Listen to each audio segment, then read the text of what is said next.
was watching you and Dr. Gandhi in the hearing yesterday, hearing yourselves being quoted, having all these questions asked to various people, and I was wondering if you had been able to make comments at that time, what you would have said to Senator Specter or Senator Hart. Well, I think one point I think that was not really made clear to the senators was that we actually have quite a lot of data showing effects. And a lot of time people ask, well, we don't have enough scientific information to make any decision. And well, on the other end, people will say, well, there are hundreds of papers published, and the majority of these papers show no effect at all. Okay, those are not true. First, we have quite a lot of information on radio frequency radiation and cell phone radiation. That's one thing. Second, most of the data, at least half of the data, show effect. So it's not true that the majority of the data show no effect. A lot of time when you listen to the industry, the comments is that the majority of data show no effect. That is not true. Mm-hmm. Unless the people who publish it, I don't know. They were saying basically that there isn't enough data to make policy on it, and you're saying there is now. Mm-hmm. Well, depending on what policy. I think for precautionary approach on limit use of cell phones or limit exposure to EMF, electromagnetic field, I think at this point we do have very strong indication that we should do it. Even though, because we don't need to prove harm, existence of harm, in order to recommend less exposure. So it's better safe than sorry kind of approach. I think that's important. Mm-hmm. Carrying on with that, I know that 9 years ago when we interviewed you, you were saying chronic exposure to low levels may be just as harmful as a short exposure to high level. And now we have a lot more data to indicate that. Can you talk about that? Well, so that was 9 years ago when we talked about this, and at that time we found data that this is experimental data that you expose an animal or cells to high intensity radiation for a short time will produce the same effect as a long duration, low intensity exposure.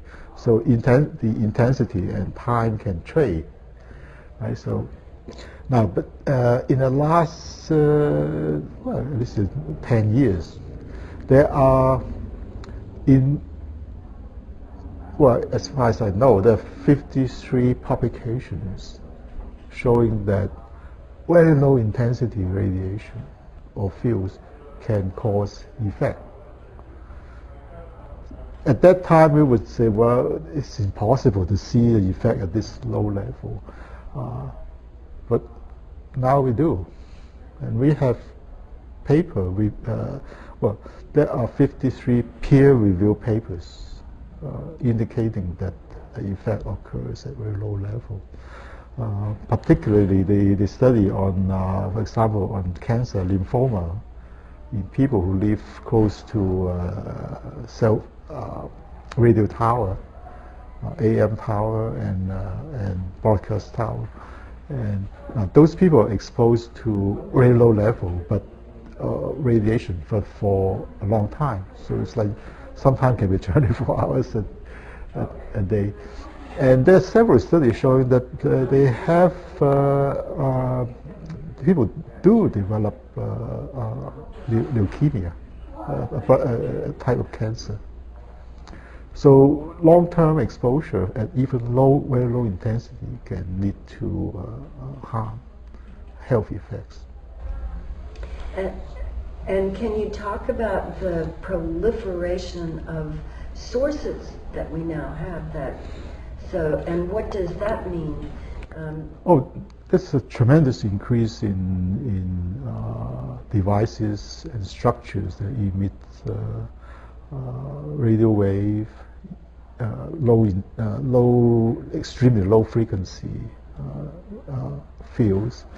So EMF as a term, we have a tremendous increase in the ambient level in our environment because of all these new structures. And so, as I mentioned earlier, is that there was a study published last month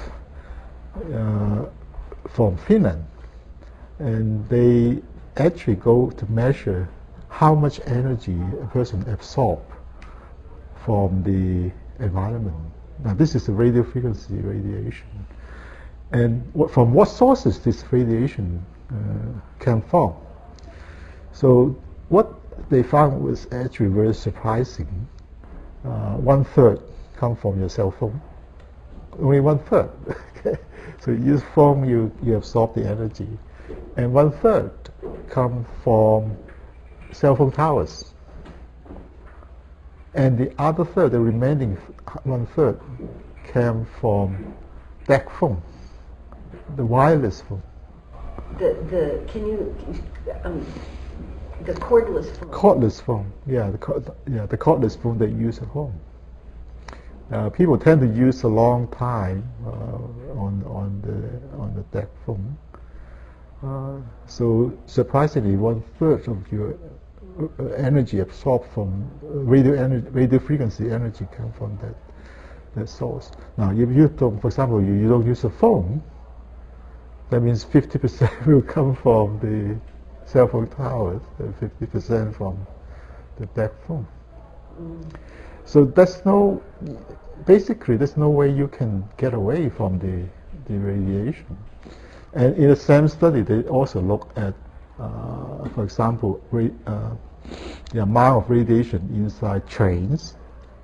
And it turns out that the train in a confined compartment, a lot of people traveling using mobile phone cell phone in the train compartment are actually exposing other people to very high intensity radio frequency radiation.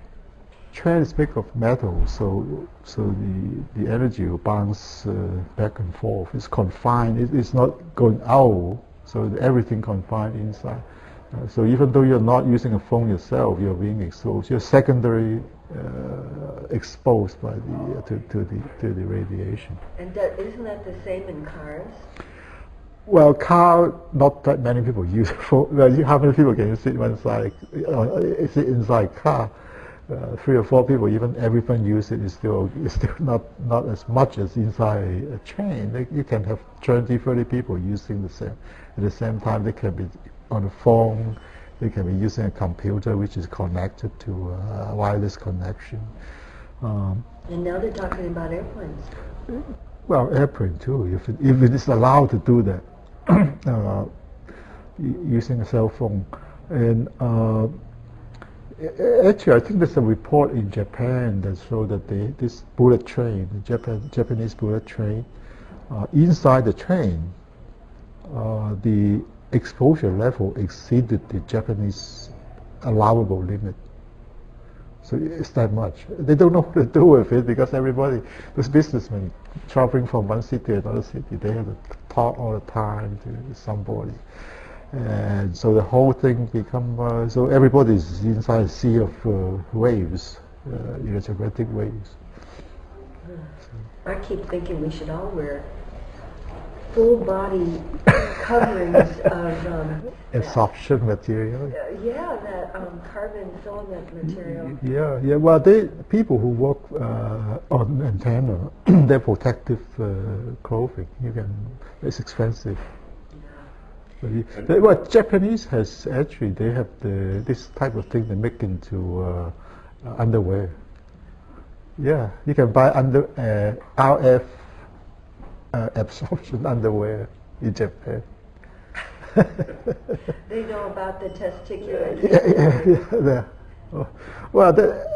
Well, another thing I think that came out in the last few years is that the people look at the sperms in cell phone. People use cell phones, and then they also expose sperms to radio frequency field from cell phone, and then they look at the DNA. There was damage to DNA, and the sperm, usually sperm swim, and they swim straight.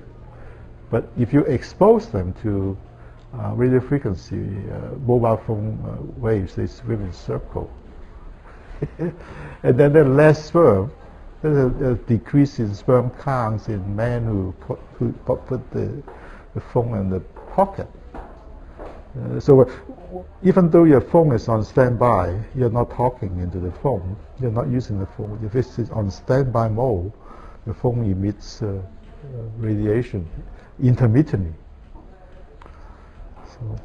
So a sperm swims in circles is not going to find very many eggs, right? Yeah. Just to wind up, I'm just wondering what, in a nutshell, is your recommendation to the average layperson about the use of cell phones, wireless technology in general? Well, for cell phone, I think it's very easy because it's voluntary. You just limit the use of cell phone. And then, yeah, I think another recommendation is use a headset, this wire that connect your phone to your ear.